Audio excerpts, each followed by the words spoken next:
Did you know that puppies are born with their eyes and ears sealed shut, and that they can't even go to the bathroom by themselves, and they can't keep themselves warm either?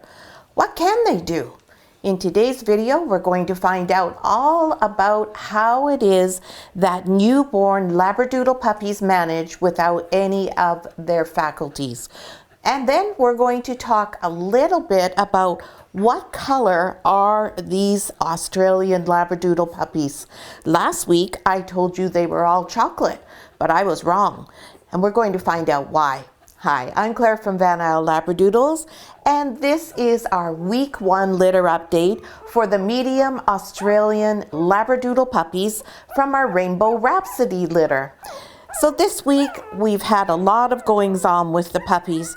You can see they're much bigger now, they're much more robust, and they're all nursing really well. We're going to talk also today about whether these puppies have reached their first milestone. And what is that first milestone? The very first milestone that's critical for a newborn puppy to reach is doubling their birth weight in their first week. So why is this important? Well, dogs do everything at a much faster rate than we do. They don't live as long as we do, so every day is equivalent to quite a bit longer than it is for us in our lives. We see dogs mature from just born to ready to go home and join your family in only 8 weeks. Each week is critical for a puppy's development, and each week has a significant milestone that we look for in the development of our puppies, especially in the first 3 weeks. Those are the most critical weeks for your puppy. So the reason we want them to double their birth weight is because that tells us that they're healthy, they're robust, they're getting enough milk and nutrition from their mama Labradoodle, and that they're going to be thriving. And of course, that's what we look for all the time.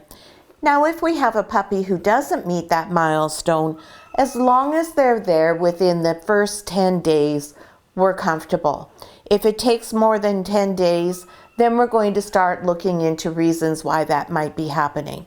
Not every puppy meets every milestone at the same time, just like people. Some puppies will be behind, some puppies will be ahead. So when we get to the end of the video, we'll go through each of these little Labradoodle puppies, and we'll let you know if they have met that first critical milestone. Now, what about the fact that puppies cannot see, they cannot hear, they cannot go to the bathroom, they cannot keep themselves warm? How on earth do they manage? Well, it's an interesting thing, but puppies manage by doing everything through their noses. They have little heat sensors in their noses, and that allows them to find where the milk bar is, where their litter mates are, and that way they're always going to have something to cozy up to and be warm with. That's how they control their body temperatures. They can't do it on their own, so those little heat seekers at the end of their noses send them right over to their litter mates to make sure they can cuddle up and keep one another warm.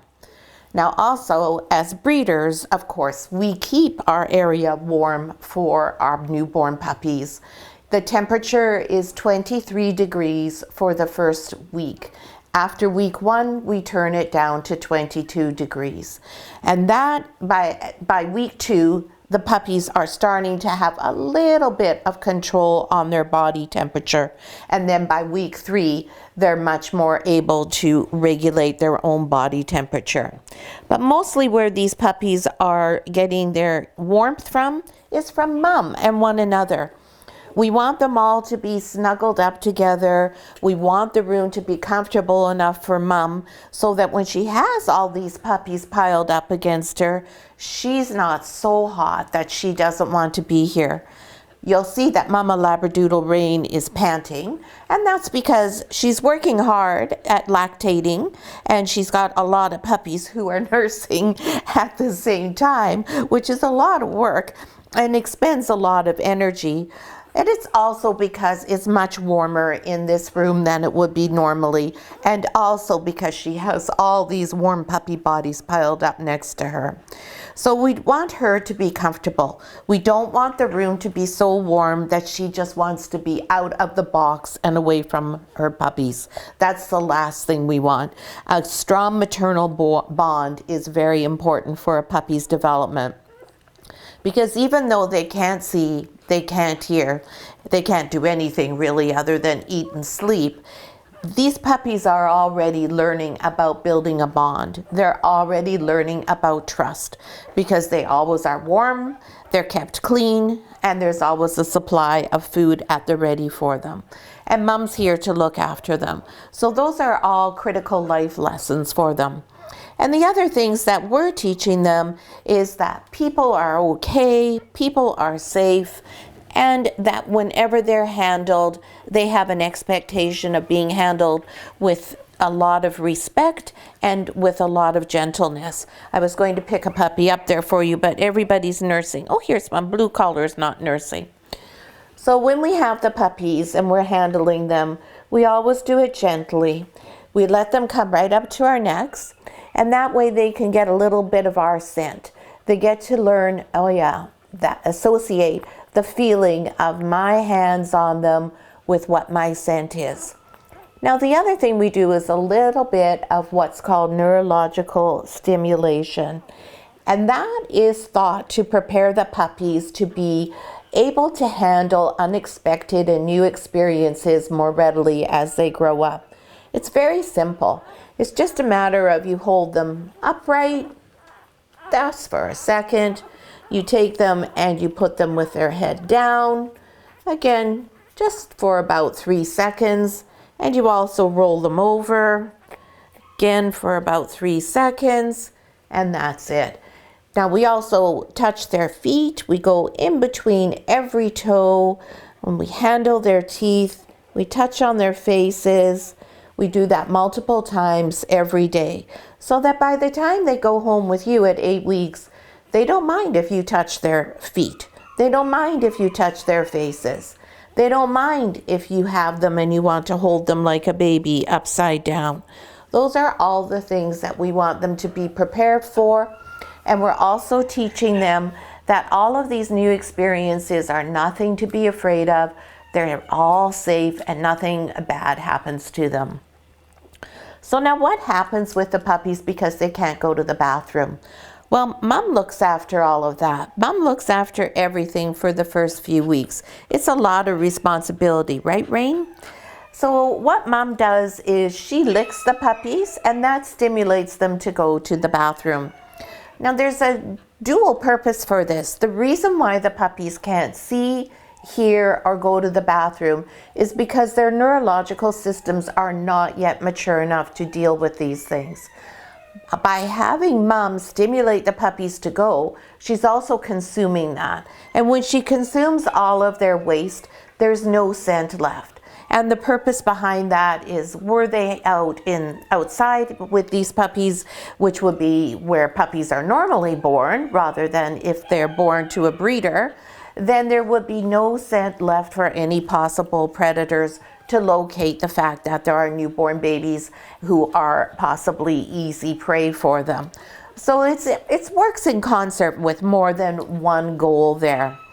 The eyes and the ears are sealed shut in order to protect the babies from being bombarded by too much stimuli. It's so important that they eat and only eat, sleep, and grow for the first little while, that they don't have the capacity to be able to manage any more external stimuli. So it's a gradual introduction to the real world. Their eyes will begin to open next week when they're about 2 weeks old. They'll open just a little bit, a little slit, then a little bit more until they're fully open. Same with their ears, and their ears will open sometimes almost immediately after their eyes if they're ready, and sometimes not until a few days later. So that's how puppies manage, and that's what their capacities are when they're first born. They are essentially completely helpless and entirely dependent on mom. Now, if you enjoy the content we're sharing with you in our YouTube videos, we'd love it if you would take a moment and comment on our videos. It helps so much for us. The algorithm rates us by how many interactions we have, and the interactions, of course, are comments. So we really appreciate if you have a moment that you could post a comment. And also, if you have any questions, I'm always happy to discuss anything with you. Even a thumbs up is a big help for us. So now that we know what the puppies can and can't do, mostly what they can't do, Rain looks like she wants to have a little break from feeding the puppies there. So I'll just try and get out of her way so she can do whatever she likes. She can also hear Mama Jojo in the background. Jojo's puppies are outside at the moment for the first time, and they're not with her, and Jojo is a little bit unhappy that her puppies are doing something new without her. Jojo is a very protective mama. There are different styles to our mamas and how they bring their Labradoodle puppies up. Now, last week, when these puppies were born, in their birth announcement video, I told you that these puppies are all chocolate Australian Labradoodles. And if you take a look at them right now, they all look like they're varying shades of brown. And you think, yeah, she's right. She knows what she's talking about. Well, she didn't, because when the puppies were born, they all looked exactly the same. When the puppies are born, you can imagine it's a busy time as you're looking after all the puppies and the moms. And now that we have them all settled, we can tell you that they are not all chocolate. So what's the difference? Well, a chocolate Labradoodle has a brown nose. That nose could be a liver color, it could be a brown color, it could even be sort of a caramely kind of rose color. Mostly they're liver or a brown shade. A black Labradoodle has a black nose. Now, this is confusing because when you look at all these coats aren't black. There's no black dog here. How can that possibly be that these are black dogs? Well, this is because these dogs' pattern is sable. That's not their color. It's really easy to get confused with the sable pattern because sable comes across and changes the actual coat color. So you think of it more as a color than a pattern. But these Labradoodles are all sable. So while a Labradoodle may genetically be black, it may have a brown, a tan, or even a gold colored coat. Now, Mama Rain, who's not going to let us see her at the moment, she is genetically a black Labradoodle, even though her coat is not black. Rain, can you come here for a sec? Rain, come on, honey, come on. Oh, she says, no, I'm kind of busy right now. So we'll look at Rain in a minute. We'll use the puppies. But basically what you see in the sable, so you'll see on this puppy here, this is Red Collar Girl. You can see this very dark line down her back, and it is actually black. And then outside here, we see the brown color. You can see her ear is also black. And then over here on this puppy, we don't see the line so much, even though he is a sable. And also you can see the ear is brown. So that's a bit of a clue, but the real clue comes from what the nose looks like and what the color of the pads are. Now, sometimes even the color of the nose can fool us because some dogs' nose pigment is not what we call full, which means it's not all there. It's not really strong pigment. And sometimes the dog's nose color even fades. Sometimes dogs even have what we call a snow nose, and that's where you get a little bit of pink on the top and the actual pigment really has faded out. So the best way to tell if you have a black or a brown Labradoodle is to check their feet and look at their pads and see if they're black, like pink collar girls are here, or like green color boy if they're brown. Now you can see they're really close and really similar, and when they're first born, that color is not particularly strong. So it's really easy to look and go, oh yes, that's brown, or oh yes, that's black. So now we're going to go through each of the puppies and we're going to tell you what color they actually are, and we're also going to tell you, did they meet that all important first milestone? Now we weigh the puppies every day. We weigh them at the same time in order to get an accurate comparison, and then we track and graph those weight gains. Now if we see anybody leveling off or dipping, then we're going to come in, take a look at the puppy. The first thing that we always check is under the bum. We want to make sure the bum is always dry. If we have any sign of wetness on the bum, that's our first thing to be looking at and thinking, okay, is this puppy having a problem? If we have a wet bum and a puppy who's not gaining weight, the next thing we worry about is their hydration. Puppies can become dehydrated very fast, and so this is how we check if they're hydrated. We take their loose skin and we just give it a little twist, and it needs to snap right back down. If this puppy was dehydrated, its skin would stay up like this, and then we would know that we were in trouble and we had to do something. Yes, then we would have to do something. What do you do?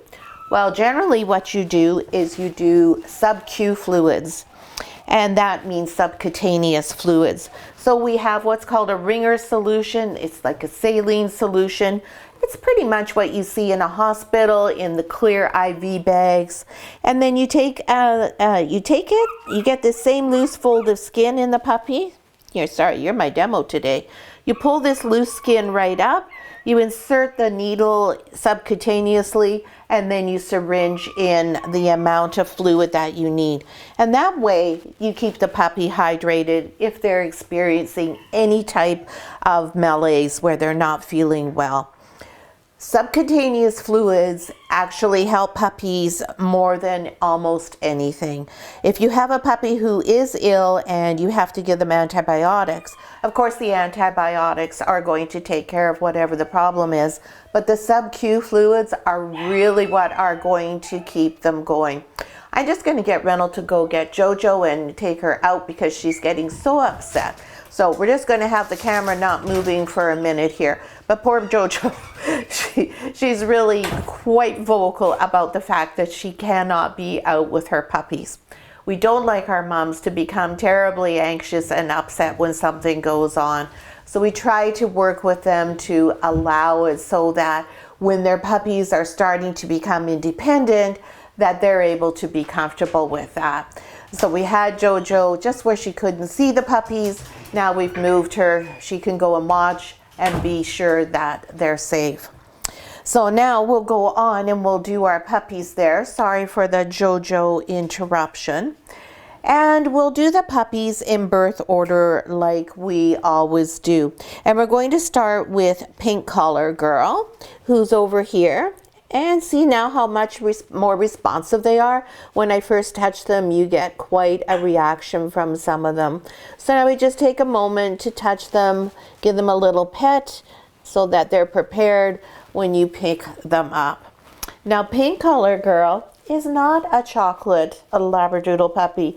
You can tell, look at how jet black that nose is. She is an ebony girl, and she has these beautiful tan points here. Now these will probably change. You can already see the striations in the chocolate color on her back there, which means that she's going to lose some of that chocolate and be a little bit lighter, be a little bit more caramel-y in color. A little bit more like Mama Labradoodle Rain is. And Miss Pink has achieved her first milestone.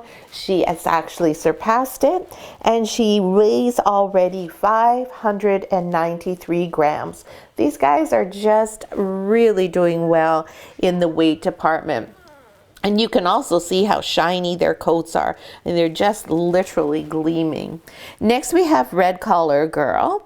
Red Collar Girl is over here. She looks very similar to Pink. The only difference is she has a little bit more red in her coat than Pink Collar Girl does. So likely red will lighten even more than pink does. Oh, I'm just so tired. And you can see her tan points on her leg there. They're not as pronounced as Pink's. They're a little bit more smooshy. So those are going to disappear as she gets older. Miss Red Collar is our biggest puppy in the litter, 625 grams. And she too more than exceeded her first milestone. She more than doubled her birth weight. Yes, a good girl. And you'll hear me, I always talk to them. Even though they can't hear me, I do talk to them all the time. Next we have Green Collar. And Green Collar is the first boy born in the litter. You're green, I think, aren't you? Nope, that's purple. Wrong dog. This is green here. Hello. There we go. And green, you can see, is quite a different color again. More of a reddish hue. And now look at that face. Now we can see very readily that definitely this is a chocolate sable Labradoodle. Not a black one, just a nice chocolate one, like I originally said. So green is not changing his colors here. Mr. Green is 526 grams, and he just squeaked in there getting his birth weight doubled. You can see he has a nice round tummy. There we go, buddy. And after Mr. Green, we then have Mr. Purple. Actually, Mr. Purple is Ms. Purple. I was right. We have one purple collar puppy who is a boy, and I always get confused because normally we use purple collars for girls. And this Purple is a girl. And Purple is very similar to her brother Green. I'm just going to loosen her collar up a bit here. It's a little bit too tight for her. I'll just make that a little bit bigger. There we go. That'll be more comfortable for you. And again, you can see on her face very clearly that yes, indeed, she is a beautiful chocolate Australian Labradoodle who has a sable pattern. That's you, yes. Purple, she also just squeaked in there, and she is the smallest puppy in the litter, and she is 515 grams today. Look at them all lined up there. How nice of them. That's good of them to do that, get themselves all lined up so well. Then we have Blue Collar. This is Blue Collar here. Again, you can see Blue Collar's got more of that reddish brown kind of coloring going on. And then when we just pick him up, we're just going to look and go, well, what color is your nose? Brown again. So another one that I didn't get wrong. He is indeed a chocolate, and he is 517 grams. So only 2 grams more than Purple. But so down there towards the smaller end of the scale for this litter. Then we have Orange Collar. There we go, baby. And Purple's just got herself over Orange Collar. So when I talk about them using one another for warmth, this is what I'm talking about. They snuggle up. If we saw them all in a big pile here, we'd be worried. That would mean they were cold. If we saw them scattered out all over the place, we'd know that the room was too hot for them. This is exactly what we want to see. Being friendly, sticking around with one another, but not heaped on top of each other because they're cold. Now here's Orange Collar. Look at this here. This is what I love about Sable. You've got that beautiful dark tail, and then you've got the contrasting body color. Same with the ears here. Now let's look at Mr. Orange and say, what color are you? Now you can see this nose really doesn't have color yet. It's still pretty pink. So we're going to turn him upside down, and we're going to take a look at his feet. Now those feet look like they're black to me. So we're just going to have to wait for his little nose to fill in.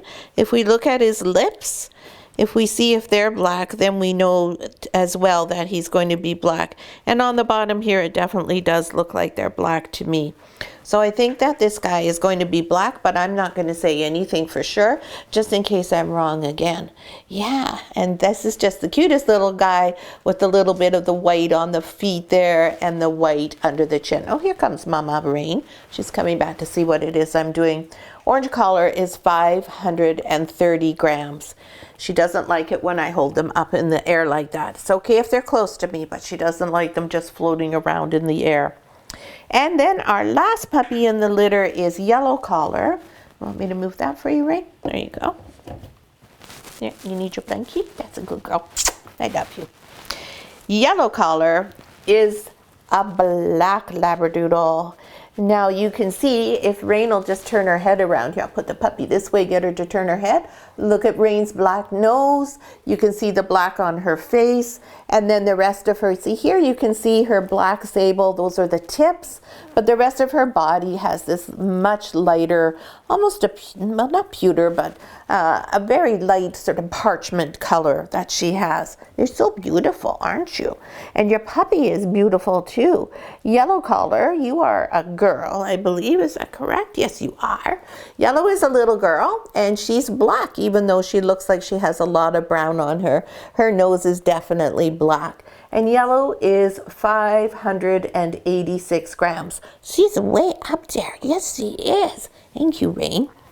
So that is all the puppies, and that's your update for this week. I'll just put Rain down so you can still see them, because she likes to be blocking them from view. I'll put yellow over here. So if you have any questions, please feel free to put them in the comments. I'm really happy to talk to you. Even if you don't have a Labradoodle, if you just have a puppy question, please feel free to ask. And if you haven't already done so, be sure to check out our shorts. We have all sorts of little quick bits of information and tips there, mostly focused on puppy training, puppy supplies, and that type of thing. And it's applicable for all breeds of dogs. We hope you enjoyed watching today's video. Now next week when we have our week 2 update, I bet you we're going to see some eyes opened. We probably won't have everybody with their eyes opened.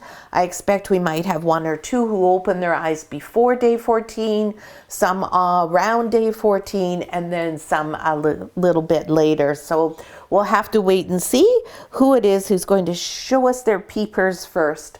Thanks so much for watching. See you again next week. It's a baby.